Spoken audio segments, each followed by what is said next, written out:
ഇപ്പൊ part two. Second main difference എന്ന് പറയുന്നത് നമ്മുടെ ഡ്യൂറേഷൻ ആണ്. നമ്മുടെ നാട്ടിൽ എന്താണ്, ഒരു മിനിമം ഒരു 3.5 ടു 5 അല്ലെങ്കിൽ 7 ഇയേഴ്സ് ഇങ്ങനെയൊക്കെയാണ് PhD നോർമലി ആൾക്കാർ കംപ്ലീറ്റ് ചെയ്യാറ്.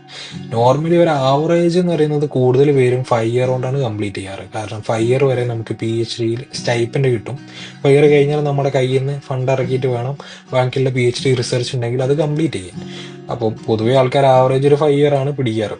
അപ്പൊ ഞങ്ങളുടെ കേസിൽ എങ്ങനെയാണെന്ന് വെച്ചാൽ എൻ്റെത് 3.5 ഇയർ ആണ് എൻ്റെ PhD പ്രോഗ്രാം. എനിക്ക് മാക്സിമം എക്സ്റ്റെൻഡ് ചെയ്യാൻ പറ്റുന്ന സമയം 6 മാസമാണ്. എനിക്ക് അതിലധികം എക്സ്റ്റെൻഡ് ചെയ്യാൻ പറ്റില്ല.